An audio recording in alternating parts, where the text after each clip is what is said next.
Desde el año 1810 avanzamos en un proceso histórico en el cual las antiguas ciudades coloniales se fueron configurando en provincias autónomas. Este proceso fue muy conflictivo, donde hubo enfrentamientos armados y luchas internas, hasta lograr paso a paso la afirmación de nuestra nacionalidad. Para referirse al proceso autonómico de Catamarca, abordarán esta temática la presidente y 2 miembros de número de la institución.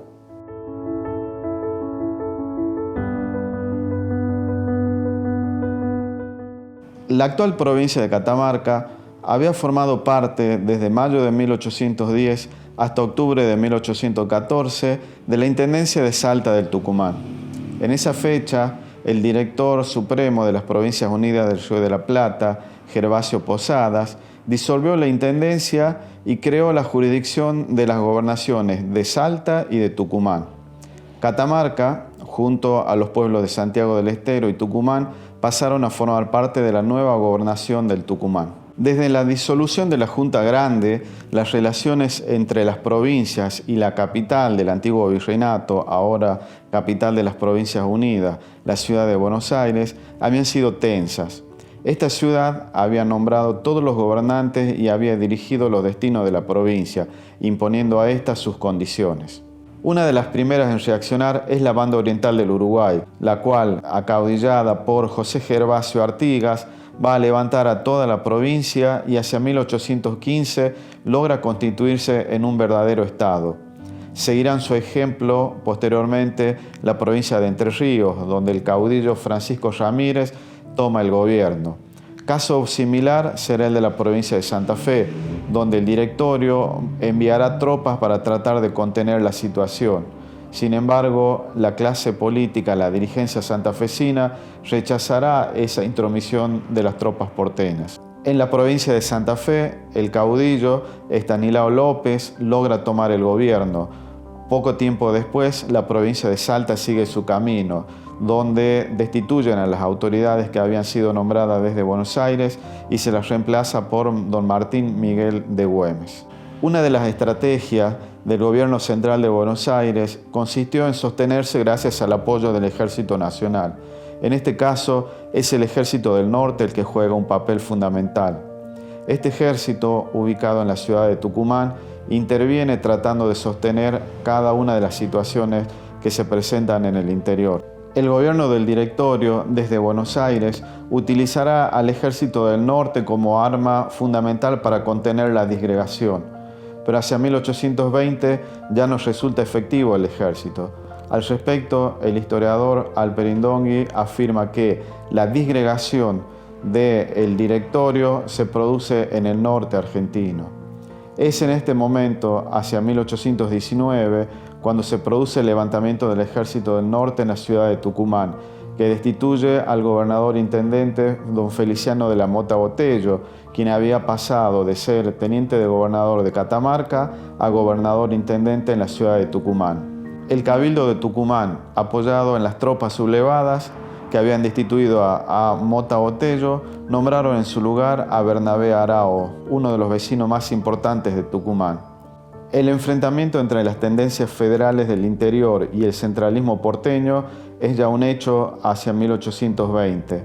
Uno de los puntos de inflexión está marcado por la sublevación de Arequito, donde las tropas del Ejército del Norte, que habían retrocedido hasta Santa Fe a pedido del director supremo José Rondó, se sublevan en el denominado Motín de Arequito. Esta sublevación del 8 de enero de 1820 imposibilitó contar al director Rondó con fuerzas que le eran sumamente necesarias para el enfrentamiento que se llevó a cabo en la batalla de Cepeda, donde las fuerzas del directorio fueron derrotadas por los caudillos federales Francisco Ramírez de Entre Ríos y Estanislao López de Santa Fe. Luego de la derrota de Cepeda, asume la gobernación de la provincia de Buenos Aires el general Soler, quien junto con el Cabildo de Buenos Aires deciden entregar a las provincias las facultades que éstas habían cedido al directorio, iniciándose de esta manera una nueva etapa en la historia argentina.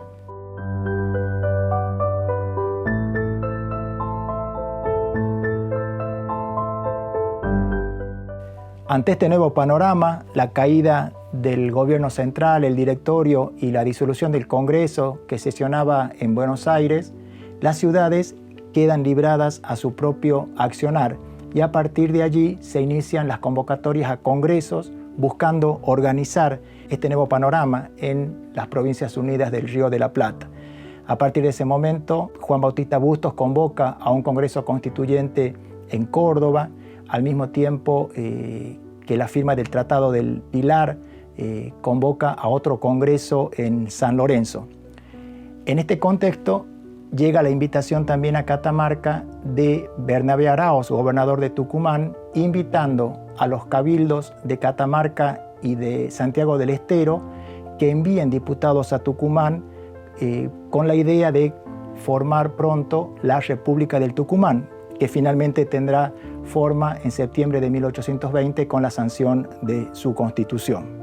Los federales de Catamarca comienzan a hostigar a Nicolás de Avellaneda y Tula, que era el teniente de gobernador, hasta que es finalmente derrocado y reemplazado en ese cargo por José Pío Cisneros, que se constituye en uno de los referentes en este proceso autonómico, a partir de la correspondencia que él va a mantener con Juan Bautista Bustos, el gobernador de Córdoba. Entre marzo y abril de 1820 se va a establecer este vínculo a través de la correspondencia y esos documentos son los que nos permiten advertir las intenciones autonómicas que existían en Catamarca en ese momento. Mientras Cisneros esperaba la respuesta de Bustos a sus cartas, es cuando Bernabé Araoz advierte cierta demora por parte de Catamarca a la hora de enviar los diputados a la República del Tucumán y es así que emite una proclama en tono de amenaza y de presión para que el Cabildo designe a los diputados. Finalmente Catamarca va a enviar como diputados a Pedro Ignacio de Acuña y a José Antonio Olmos de Aguilera, que representarán a Catamarca en esa República del Tucumán, cuyo presidente era Bernabé Araoz. En abril de 1820, Cisneros escribe otra carta a Bustos y en ella el pedido es más claro. Le pregunta puntualmente si Bustos considera si Catamarca está en condiciones de ser autónoma o no, en una serie de preguntas en esa carta. Y la respuesta de Bustos, el 1 de mayo de 1820, es un documento claro del pensamiento que tenía el gobernador cordobés sobre la cuestión del federalismo en ese momento y lo que él creía conveniente para las ciudades que estaban organizando su forma interna de gobierno. Bustos le plantea a Cisneros que para que una ciudad sea independiente era necesario que se autoabastezca económicamente en todos los aspectos para que tenga vida como una provincia autónoma. Y le dice textualmente que no le ponga de ejemplo lo que han hecho los riojanos o los santiagueños, porque no tienen idea, le dice Bustos a Cisneros, no tienen idea de lo que significa llevar adelante una provincia totalmente independiente. Esta respuesta, consideran los historiadores, esta respuesta de Bustos va a demorar unos meses más la declaración de la autonomía de Catamarca. Tenemos entonces que finalmente Catamarca envía a los diputados a la República del Tucumán, la cual empieza a sesionar y finalmente el 6 de septiembre de 1820 va a sancionar la Constitución nombrando presidente a Bernabé Araoz. Pero los ánimos continuaban exaltados, la anarquía se extendía y finalmente José Pío Cisneros va a ser reemplazado por decisión de Bernabé Araoz por Feliciano de la Mota Botello.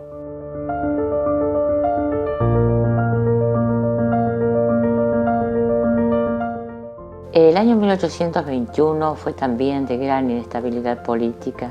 Feliciano de la Mota Botello fue reemplazado por disposición del presidente de la República del Tucumán, quien nombró en su lugar a Lamadrid. Apenas gobernó unos días, ya que se produjo una invasión desde Salta dirigida por el comandante Apolinar Saravia. Este logró que el Cabildo de Catamarca designara un triunvirato para hacerse cargo del gobierno e incluso dispuso abjurar de la República del Tucumán. Por supuesto que trae como consecuencia una expedición militar ordenada por Araoz, y así es que se nombra como teniente de gobernador a don Nicolás de Avellaneda y Tula en abril del año 1821. La idea de la autonomía estaba ya latente en los principales dirigentes políticos de la época, y lo que precipitó la declaración autonómica fue la discusión o el debate sobre los poderes que se iban a otorgar al diputado que debía actuar en Córdoba, Gregorio José González. En esa junta electoral estaba como secretario Eusebio Gregorio Russo, que sin duda es una de las figuras principales en la declaración de la autonomía de Catamarca. Se reúnen y en el mes de agosto deciden someter a consideración de un cabildo abierto lo que se iba a disponer en relación a los poderes a otorgar a este diputado. Eusebio Gregorio Russo contó con el apoyo incondicional de otros dirigentes políticos destacados como José Pío Cisneros y el propio teniente de gobernador don Nicolás de Avellaneda y Tula, quien convocó a un cabildo abierto para el día 25 de agosto del año 1821. Acá es necesario hacer algunas aclaraciones conceptuales. El cabildo abierto era la reunión de los capitulares más los vecinos principales y se convocaba en situaciones excepcionales. En esta época también el término pueblo adquiere una nueva significación. En la colonia, pueblo era sinónimo de territorio, de estamentos, de corporaciones, y en el proceso revolucionario el término pueblo ya era sinónimo de provincia. Por otro lado, además, estas provincias se reconocían como americanas, no como argentinas, concepto que todavía no había aparecido, y también como parte integrante de las Provincias Unidas del Río de la Plata. Las figuras principales de la Declaración de la Autonomía, sin duda, fueron las personas a las cuales ya he mencionado: Avellaneda, Cisneros y Eusebio Gregorio Russo, principal propulsor. Estas tenían en común que pertenecían a la élite lugareña. Cisneros y Avellaneda ya tenían una larga actuación política, mientras que Russo iniciaba su militancia en las filas federales. El acta de la Declaración de la Autonomía, realizada solemnemente el 25 de agosto del año 1821, se puede dividir en tres partes. En la primera parte se pone a consideración del Cabildo Abierto lo que se había discutido, debatido en relación a los poderes que se iban a entregar al diputado a Córdoba. Y allí se decía si era factible entregar poderes cuando ya Catamarca estaba integrando la República del Tucumán. Y allí se expresa: debía la Junta, el Gobierno, el Cabildo y el pueblo todo, sin ser preciso otros causales más poderosos que esto, declarar, como se había declarado, la absoluta disolución o independencia de este pueblo. En la segunda parte, después de considerar la difícil situación de inestabilidad política que había vivido la provincia, se ratifica la Declaración de la Autonomía.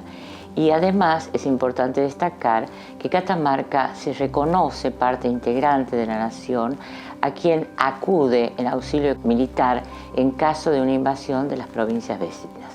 En la tercera parte del acto se ratifica como teniente de gobernador de la provincia don Nicolás de Avellaneda y Tula, y como comandante de armas a José Manuel Figueroa Cáceres.